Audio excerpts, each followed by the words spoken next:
Então é importante que ele estude estas questões aqui no e-book da unidade 1, tá? Então tem os objetivos, aí tem um texto que fala dos conceitos do que é uma célula, define, diferencia, por exemplo, o que é uma célula procarionte de uma célula eucarionte, por exemplo.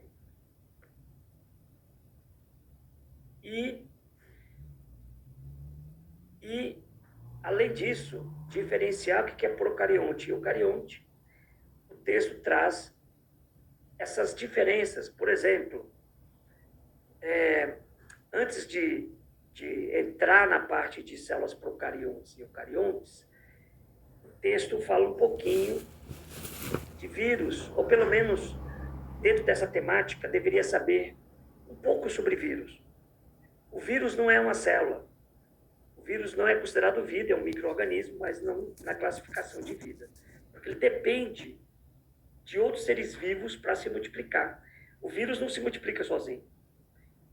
Bom, com exceção dos vírus e de algumas bactérias incompletas, todos os outros seres vivos conseguem se multiplicar fora da célula. Ou seja, ele consegue se multiplicar sozinho. Então, dentro desse grupo de seres que se multiplicam independentemente, se encontram as bactérias, que está dentro do grupo do reino Monera, e temos, né, que faz parte do grupo do padrão celular procarioto, e temos os outros seres vivos do reino dos fungos, protozoários, vegetais, né, as plantas e os animais, que possuem um padrão celular eucarioto. Então, isso é importante. Padrão celular procarioto é quando o núcleo está desorganizado, como é o caso das bactérias. E dos eucariotos, o núcleo é organizado. Então, esse é um conceito básico sobre citologia, sobre o estudo da célula. Você precisa saber a diferença de procarioto e eucarioto. Procarioto significa núcleo desorganizado, núcleo primitivo. Então, aqui você tem uma bactéria como exemplo de padrão celular procarioto. E aqui tem um exemplo de uma célula, um esquema, né, de uma célula eucariótica, eucarioto, onde você tem um núcleo organizado, né, uma célula compartimentalizada. Então, nesse primeiro capítulo, né, é importante que você entenda esse conceito e também entenda a função de cada uma das partes da célula. E aqui tem as partes da célula e a descrição da função que cada uma dessas partes realiza. Então aqui tem o ribossomo, que é uma organelazinha, um corpúsculo bem pequenininho. Aí tem a descrição resumida, claro, são pequenos pontos marrons, complexos, e a função desses ribossomos, que se relaciona à síntese de proteína. E aí o texto traz essa descrição das partes da célula e a função que cada uma delas exerce na célula. Aí fala do complexo de Golgi, fala do retículo plasmático, da membrana plasmática, da mitocôndria, tá? Do retículo plasmático, de novo aqui, ó, complexo de Golgi, tá? Do lisossomo, do peroxissomo. Então é importante nesse primeiro capítulo, nessa primeira unidade, você ter essa visão panorâmica da célula, tá bom? Sobre a função das organelas, das partes que contêm essa célula, tá bom? E aí, feito isso, estudando as partes da célula, você vai aprofundar um pouquinho sobre a membrana plasmática, tá? Qual que é a função da membrana plasmática? Ela limita a célula, né? Se você pegar a imagem de uma membrana, né? A estrutura de uma membrana, então ela tem o papel de limitar a célula,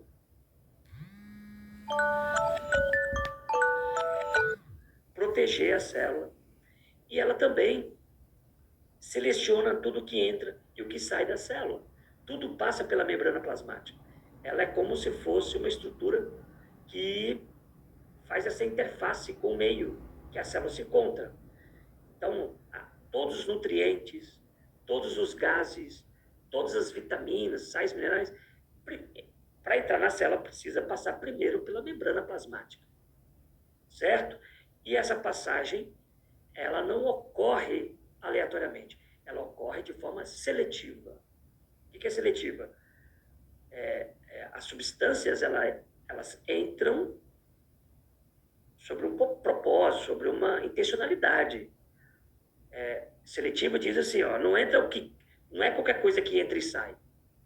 As coisas que entram e saem entram de forma controladas.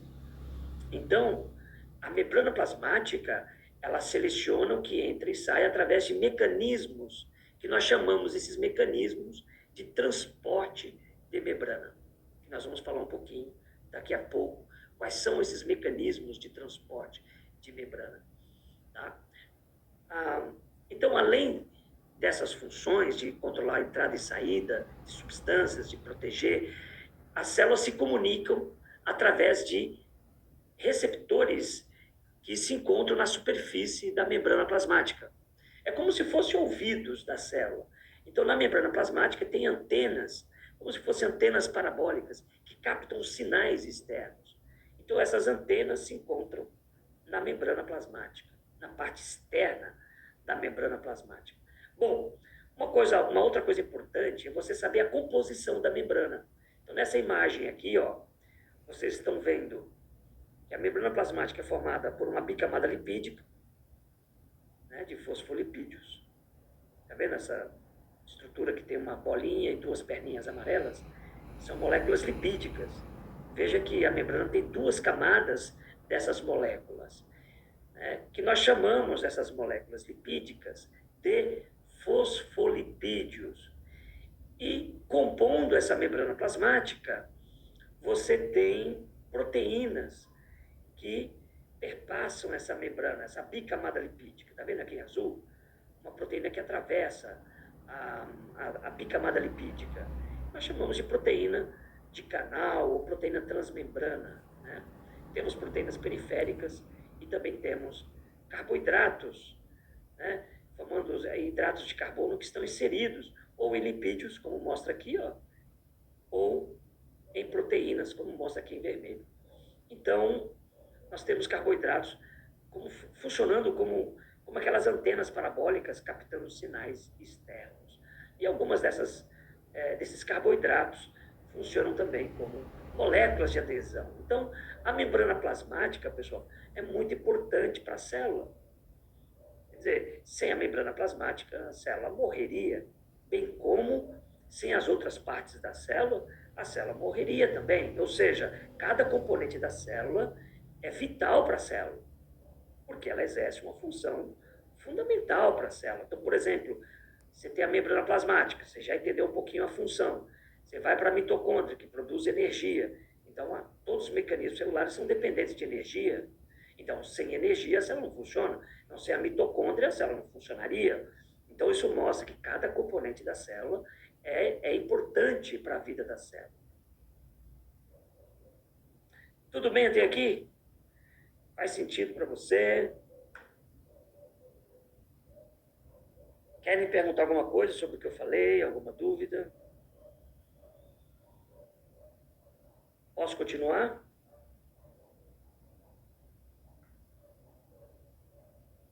Pessoal, é importante que você se manifeste, sabia? Não só para mim, para todos os docentes.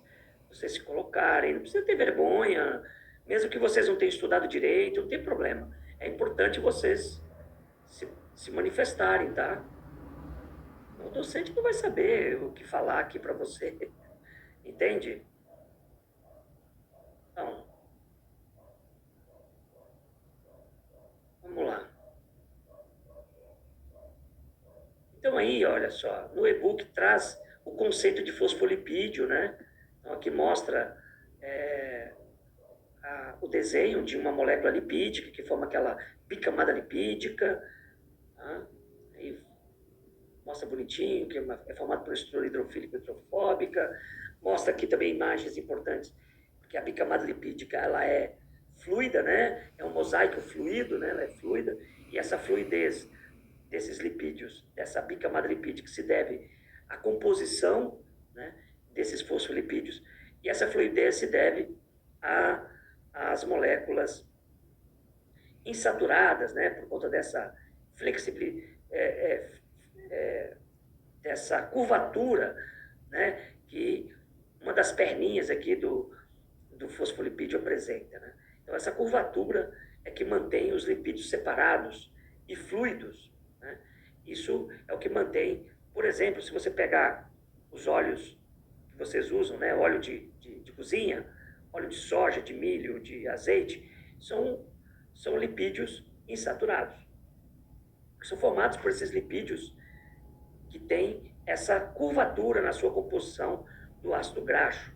Tá? Os ácidos graxos, no caso, o fosfolipídio é formado por glicerol e 2 ácidos graxos. Só que um deles tem essa curvatura, é o que mantém a liquidez, fluidez, né? Ou seja, é que mantém essas moléculas fluidas em baixas temperaturas. Quando esses lipídios não têm essa dupla ligação química que dá essa curvatura ao ácido graxo, quando cai a temperatura, o lipídio solidifica, como acontece, por exemplo, com a gordura animal, né? Quando você faz aquela panelada de carne gordurosa, no final do almoço, quando a comida esfria, o que acontece com a gordura? Ela solidifica. Por quê? Porque os lipídios não têm essa dupla ligação, não tem lipídios insaturados ali naquela mistura. Por isso que em baixas temperaturas ela solidifica. As nossas membranas celulares, elas não solidificam a baixas temperaturas porque elas têm gorduras insaturadas.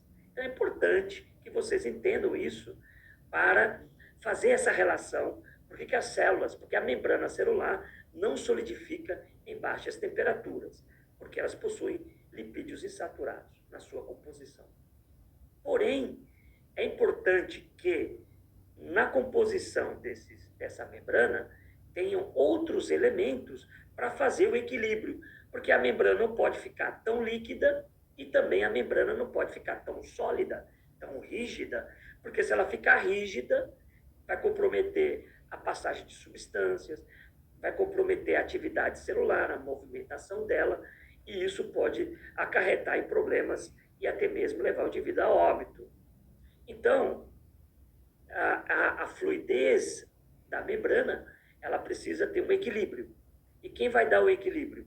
A composição de lipídios insaturados, que mantém a membrana mais fluida, com lipídios saturados, que mantém a membrana mais sólida. Então, existe um equilíbrio entre lipídios saturados e lipídios insaturados na composição da membrana. Para compor isso, para equilibrar isso, essa fluidez, nós temos colesterol, que é uma molécula que também controla essa fluidez, tornando a membrana mais sólida. Então, a composição desses lipídios é que vai dar a configuração mais fluida ou mais sólida da membrana plasmática. É claro que para a funcionalidade ela precisa ter um equilíbrio nesta fluidez, beleza? Bom, vamos falar um pouquinho rapidamente sobre transporte de membrana. Como é que as substâncias entram e saem da célula? Então, existem alguns mecanismos de entrada e de saída da célula. Quais são esses mecanismos? Osmose, difusão simples ou passiva e difusão facilitada. E transporte ativo. Transporte ativo. A osmose é um mecanismo de entrada e saída de água da célula. Beleza? Claro que todos os outros mecanismos de transporte também se relacionam à entrada e saída de coisas, de substâncias, de gases. O que diferencia? Então, qual que é o princípio que rege esses mecanismos? Então, gravem aí, anotem. O princípio que rege esses mecanismos de transporte é o gradiente de concentração. O que é isso? O que é o gradiente de concentração? É a diferença de concentração das substâncias. Então, por exemplo, se a célula tiver no meio onde tem mais oxigênio fora do que dentro, o oxigênio tende a entrar na célula por essa diferença de concentração. Então, se tem, por exemplo, mil moléculas ali de oxigênio, e dentro da célula não tem nenhuma molécula de oxigênio. Então, o que vai acontecer? 500 moléculas de oxigênio vão entrar na célula e 500 vão ficar fora. Por quê? Porque vão equilibrar os meios. Então, se lá tem 1000 e aqui não tem nada, vai entrando. Quando tiver 500 e 500, equilibrou os meios. Para de entrar oxigênio.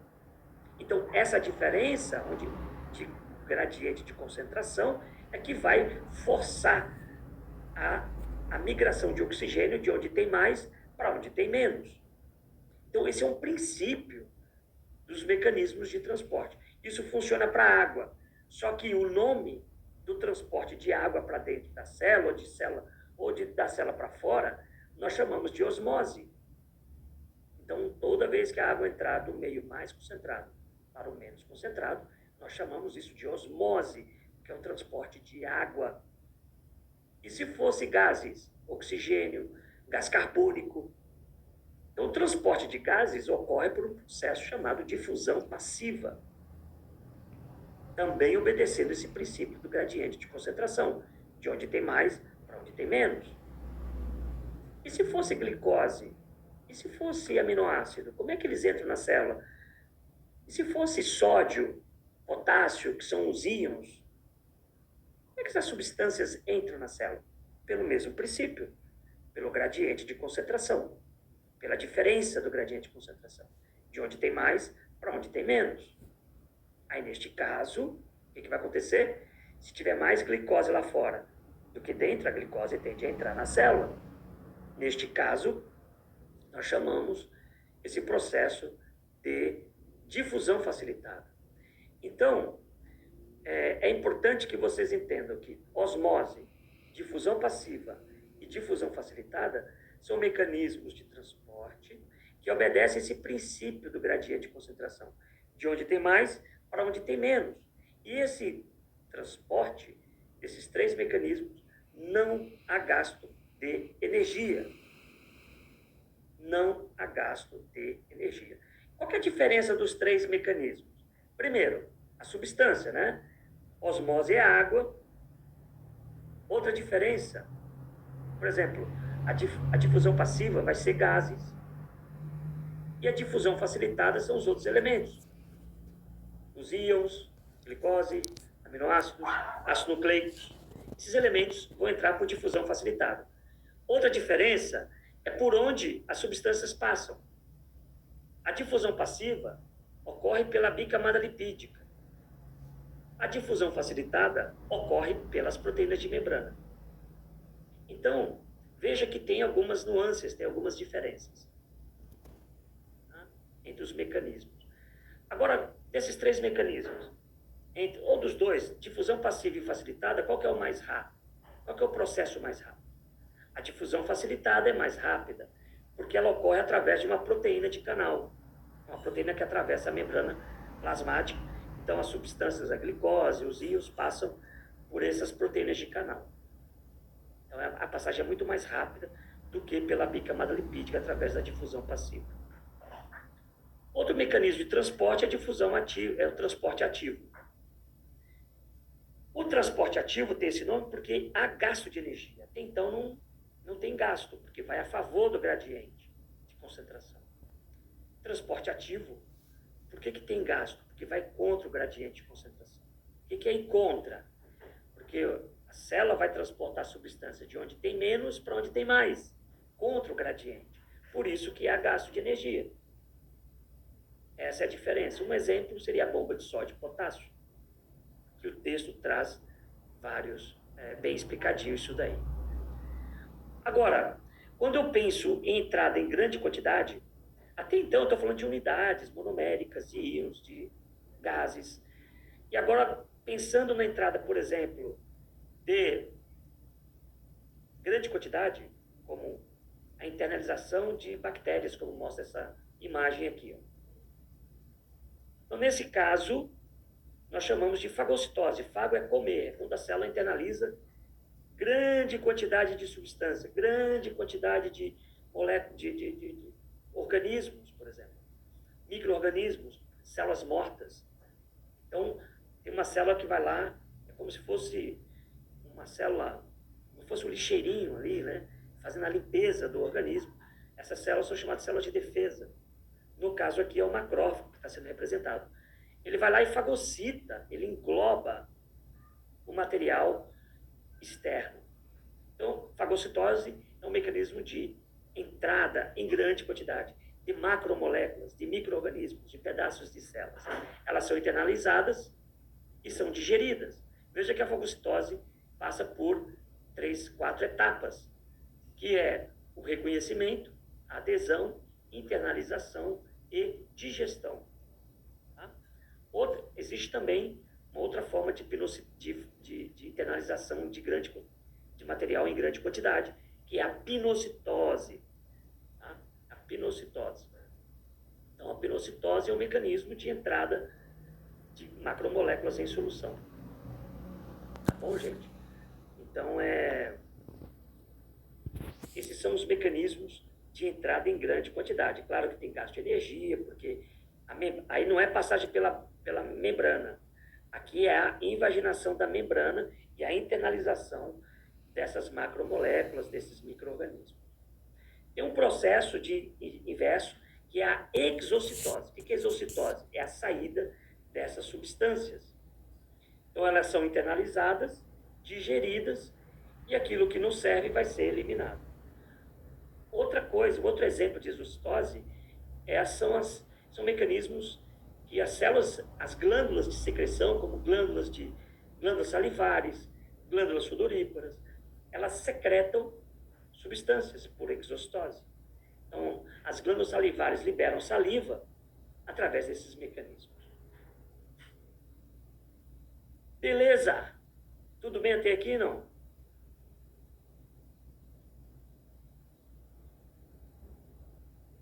Fechou? Querem perguntar alguma coisa? Claro que aqui é só uma pinceladinha, né, da unidade 1. Dúvidas?